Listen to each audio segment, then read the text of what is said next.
À présent, mesdames et messieurs, nous allons écouter le message de monsieur le Premier ministre Ousmane Sonko, qui, comme d'habitude, va nous indiquer la voie à suivre pour un Sénégal prospère, tourné vers l'avenir, sous vos applaudissements.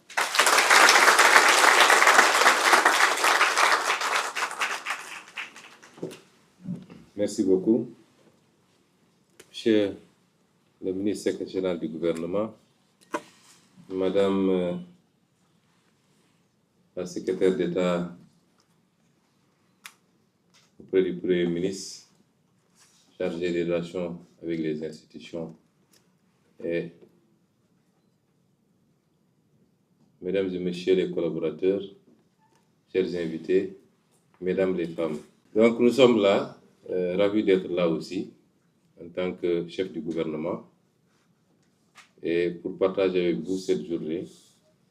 Tout à l'heure, mon assistante est passée, et je lui ai dit, c'est une coïncidence que je sois habillé en blanc. Je ne savais pas que vous seriez tous habillés en blanc.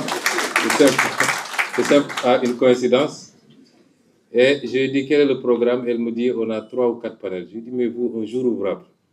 Au lieu d'aller travailler, c'était hier la journée sans réalité. Donc, allez travailler, vous êtes là à faire des panels. Ça veut dire que toute la journée aujourd'hui, vous n'allez pas travailler.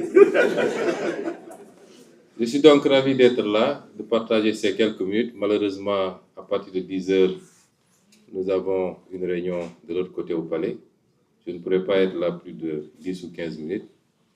Mais c'est pour marquer aussi l'importance que constitue la femme et les femmes pour toute société qui se respecte, et particulièrement la société sénégalaise, dans laquelle nous avons tous été éduqués dans ce bon vivre ensemble avec nos sœurs, nos mamans, nos épouses que vous êtes. Et nous tenons à perpétuer cette tradition. Notre vision de ce que doit être la femme, je crois qu'on l'a suffisamment explicité à travers nos discours, à travers nos récits, mais également à travers les ouvrages que nous avons publiés, mais aussi à travers nos programmes politiques. Il ne s'agit pas de parler d'égalité, il s'agit simplement de tout faire pour que chaque femme ait ce qu'elle mérite. De la même manière que tout homme doit avoir ce qu'il mérite. De par son mérite, c'est important. Nous devons travailler à égaliser les chances, mais à travailler même à discriminer légèrement quand il le faudra, pour permettre aux femmes de rattraper ce gap. Quand j'étais aux impôts, j'avais tendance à dire que si on veut régler un certain nombre de problèmes liés à la corruption, il faut confier aux femmes toutes les responsabilités où on manipule de l'argent. Toutes les responsabilités. Parce que les statistiques ont prouvé que c'est malheureusement la zone qui est la plus exposée à certains phénomènes, notamment la corruption, aussi bien en quantité qu'en volume. Tout à l'heure, en venant, j'ai discuté avec Madame le ministre de la Justice. Elle me dit que les statistiques carcérales, c'est qu'il y a 3,4% seulement de femmes dans les prisons. 3,4% de femmes.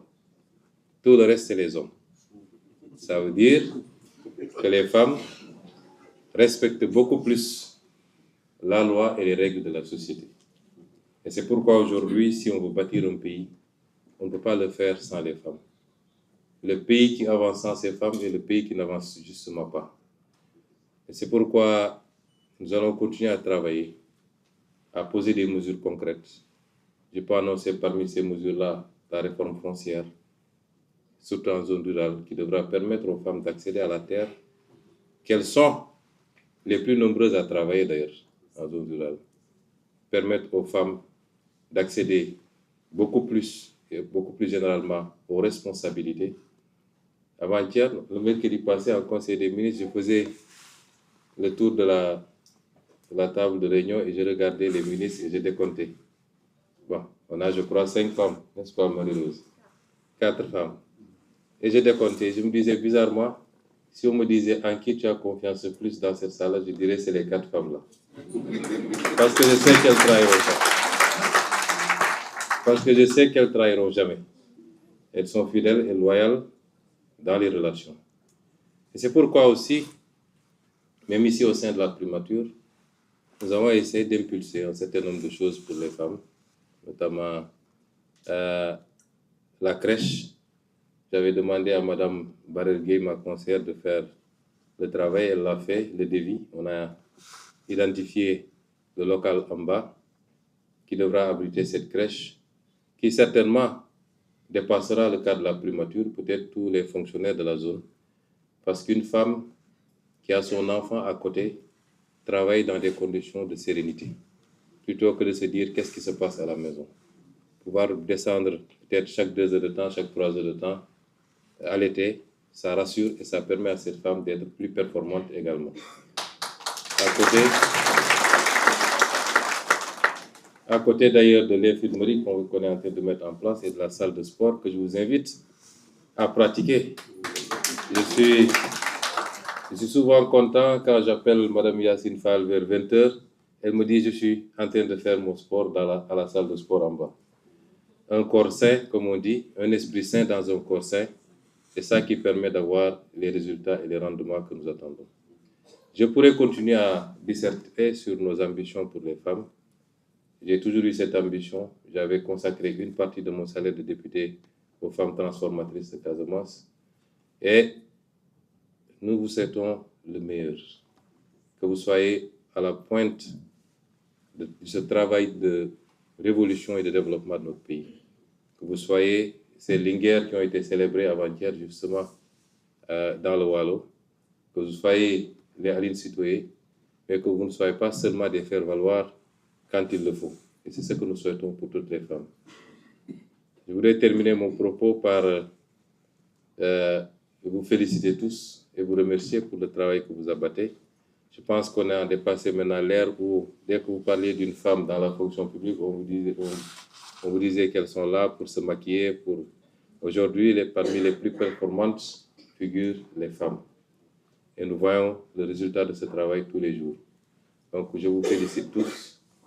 Je fais une mention spéciale à mes assistantes, Mme Top et Mme Saré, et particulièrement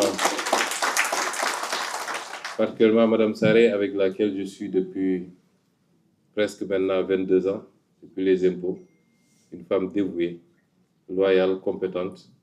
Et je voudrais lui rendre hommage et à travers elle, vous rendre hommage à tous, à toutes, et vous souhaiter une très, très bonne fête de 8 mars, que ce soit une fête qui ouvre les portes du progrès, du